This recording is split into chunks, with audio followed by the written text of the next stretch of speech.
Bonjour à tous, dans cette vidéo on va corriger un exercice de cinétique chimique avec un suivi pH métrique. Donc c'est un exercice intéressant puisque comme vous allez le voir, la mesure d'un pH, dans le cas où il y a une des espèces qui présente un caractère acido-basique, eh bien, permet de remonter à la vitesse de réaction et donc ensuite permet de tester différents ordres de réaction. Donc ici on nous donne une réaction qui est un petit peu complexe avec du molybdène et du HO-. Donc l'équation nous est donnée, on nous dit qu'on met un large excès de l'ion polymolybdate.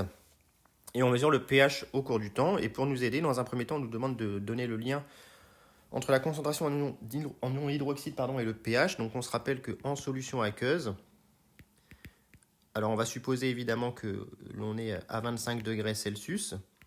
Eh bien on a que ce qu'on appelle le KE, le produit ionique de l'eau, nous dit que la concentration en H3O+, fois la concentration en HO-, alors divisé par normalement une concentration standard ici qu'on mettrait au carré, mais ici on va l'oublier dans la suite puisque les concentrations, on va supposer qu'elles sont données en mol par litre. Et ce KE, eh bien, il a pour vocation à valoir 10 puissance moins 14, justement à 25 degrés. Si on n'était pas à 25 degrés, on ne pourrait pas utiliser ce KE. Et donc on peut en déduire d'une matière assez simple que HO-, c'est égal à C0 carré fois le KE divisé par H3O+. Et ici, on aimerait bien avoir une relation avec le pH, et on sait de plus que le pH, il est égal à moins log de la concentration en H3O+, divisé encore une fois par cette concentration standard de 1 mol par litre. Ici, le but est d'adimensionner nos grandeurs. Et donc, de manière équivalente, on sait que H3O+, c'est égal à une concentration standard fois 10 à la puissance moins le pH. Et donc ici, on peut écrire que HO-, finalement, va être égal à KE fois 1 sur 10 puissance moins pH, c'est-à-dire 10 puissance plus le pH, ici. Et ici, on peut rajouter une petite concentration pour standard de 1 mol par litre pour bien montrer qu'on a un résultat qui est en mol par litre. Et donc, on peut aussi réécrire que HO-, c'est égal à cette concentration standard fois 10 puissance, et bien tout simplement pH moins 14.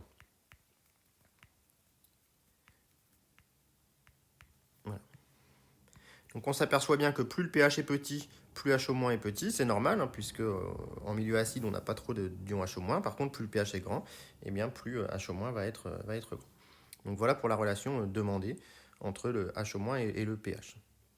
Donc à partir de la figure, on nous demande de déterminer l'ordre de la réaction, puis la valeur de la constante de vitesse apparente. Donc ici, on a le pH qui est donné en fonction du temps. Donc on va commencer par écrire la loi de vitesse, de manière générale. La loi de vitesse, on sait qu'elle va s'écrire V égale K fois la concentration en lait réactif. Donc ici, on a l'ion polymolybdate, MO7O24 6-, élevé à une puissance qu'on va appeler alpha 1, l'ordre partiel par rapport à alpha 1, fois HO-, élevé à une puissance alpha 2. Donc ça, c'est la loi de vitesse, avec alpha 1 et alpha 2, les ordres partiels, tout simplement. Et d'autre part, on peut aussi écrire la vitesse sur HO-. On peut aussi écrire que V est égal à moins 1 huitième de la dérivée par rapport au temps de la concentration en HO-. Voilà. On pourrait aussi l'écrire par rapport à l'ion polymolybdate, mais comme il va être en excès, on va utiliser une dégénérescence de l'ordre ici, dans la mesure où, comme l'ion polymolybdate est en excès, à l'instant initial, eh bien, on va pouvoir considérer que, à tout instant, la concentration en polymolybdate de MO7O24 6- est à peu près égale à la concentration initiale, si bien que la loi de vitesse se simplifie en K fois cette concentration MO7O24 6- à l'instant initial à la puissance alpha 1 fois la concentration en HO- qui, elle, évidemment dépend du temps, puisque c'est l'ion qui est ici minoritaire. Et donc, ce terme devant, là, le K fois cette concentration initiale, tout est constant dedans. Donc ça, on va lui donner un petit nom, ça s'appelle la constante de vitesse apparente. Pour ceux qui ne savent pas appliquer une dégénérescence de l'ordre. J'ai fait une vidéo uniquement dédiée à cette dégénérescence de l'ordre. Donc je vous invite évidemment à la regarder pour bien comprendre cette méthode. Et donc ce Kap, eh bien, il vaut tout simplement K fois la concentration en MO7O24 6- à la puissance alpha 1. Alors ici, on n'a pas besoin d'aller jusque la détermination de petit k. Dans l'exercice, on veut déterminer ce Kap. On nous demande de déterminer la constante de vitesse apparente. Donc ensuite, une fois qu'on a fait ça, on va pouvoir égaliser nos deux expressions de la vitesse. L'expression numéro 1 simplifiée de la vitesse, celle que je viens d'encadrer en bleu, et l'expression de la vitesse, qui est la définition de la vitesse de réaction par rapport au réactif H au moins. Donc on a V qui est égal à moins 1 huitième de la dérivée en H au moins au cours du temps, qui est aussi égal à Kap fois H au moins à la puissance alpha 2. Et donc une fois qu'on en est là, eh bien on va essayer d'utiliser une méthode intégrale pour tester l'ordre de la réaction, puis déterminer la valeur de la constante apparente. Donc ici, on va supposer, on fait une hypothèse, la réaction est d'ordre 1. Alors pourquoi est-ce qu'on fait l'hypothèse de réaction d'ordre 1 et pas d'ordre 2 ou d'ordre 0? Eh bien pour la simple et bonne raison que le pH, c'est une grandeur qui s'écrit comme le log, comme on l'a vu au-dessus, le log de H3+, et que quand on a un ordre 1, on a justement une relation avec un ln qui apparaît, et comme le graphique fourni nous fait apparaître une droite, ça paraît logique de penser que la réaction va être d'ordre 1. Donc si c'est le cas, eh bien on n'a que moins 1 huitième de la dérivée de la concentration en H au moins au cours du temps va être égal à Kap fois la concentration en H au moins à la puissance 1. On va procéder à une séparation des variables, d de H au moins sur H au moins égale à moins, alors il y a un 8 qui vient, qui est le coefficient stoichiométrique, moins 8 Kap pardon, dt, et donc ça, on le primitive en ln de H au moins, on l'intègre même directement, moins ln de H au moins 0 égale à moins 8 Kap fois t. Alors, on n'est pas encore au bout de notre calcul, puisqu'on vient de montrer que si c'était d'ordre 1, alors le log de H au moins doit être une loi affine avec t. Alors, c'est déjà un bon début. Donc, on vient de montrer que si c'est l'ordre 1, eh bien, ln de H au moins va être affine avec t, sauf que nous, les données qui nous sont fournies ne sont pas ln de H au moins, mais sont le pH. Donc là, on va utiliser la relation qu'on a établie au début sur le fait que ln de H au moins, or ln de H au moins, eh bien c'est tout simplement égal à ln de, alors le C0, bon, c'est une mole par litre, donc ça va se simplifier assez bien, C0 fois K fois, on avait obtenu 10 puissance pH moins 14. Voilà. Et ici, on a tout simplement quelque chose qui va s'écrire comme ln de C0 plus ln de 10 puissance pH moins 14. Voilà. Et là, ln de C0, ça va faire ln de 1. Ici, ça va faire 0. Et on se rappelle que, de plus, le log en base 10 de x, c'est égal à ln de x sur ln de 10.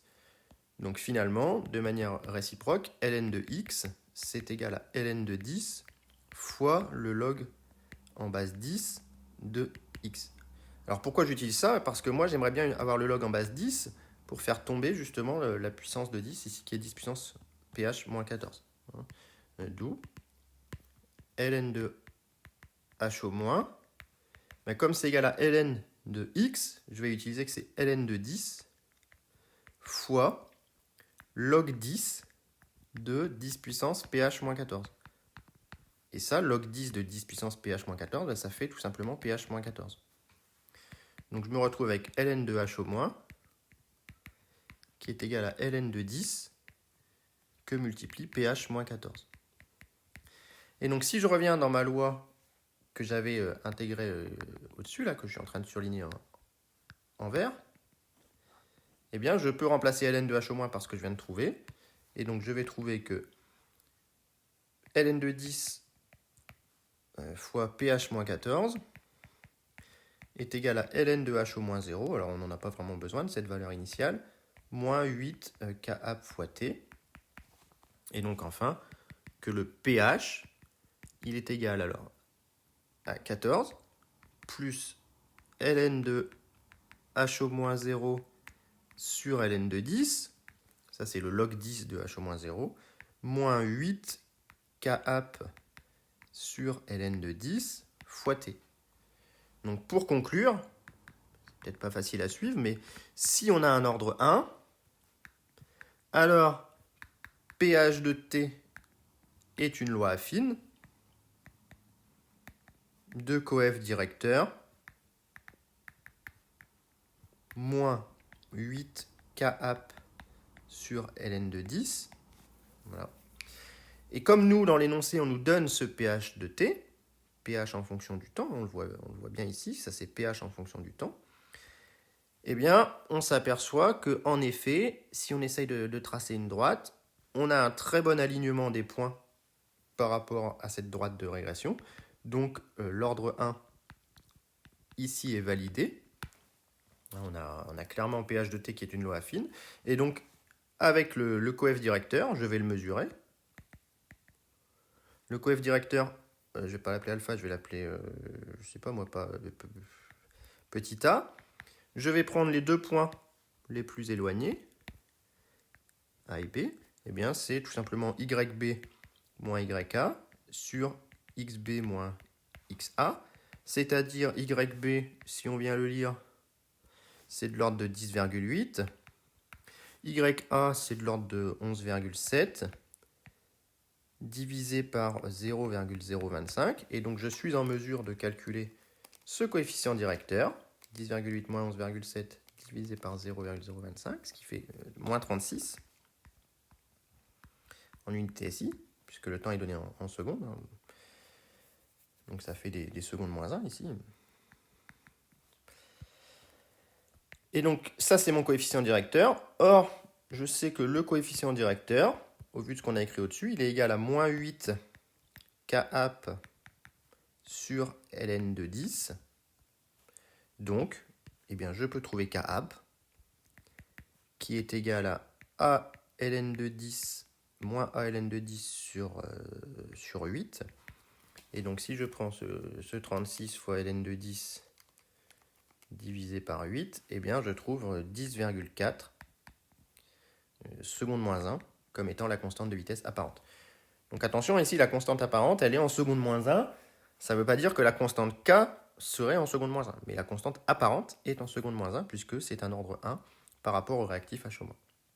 Donc voilà pour cet exercice. C'est un exercice intéressant, pas forcément évident dans la mesure où il faut gérer un petit peu le lien entre le ln de la concentration et le pH, bien gérer l'histoire du ln de 10. Mais sinon, c'est un exercice qui est vraiment enrichissant. Donc si vous avez des questions, n'hésitez pas à les mettre en commentaire, j'y répondrai avec plaisir.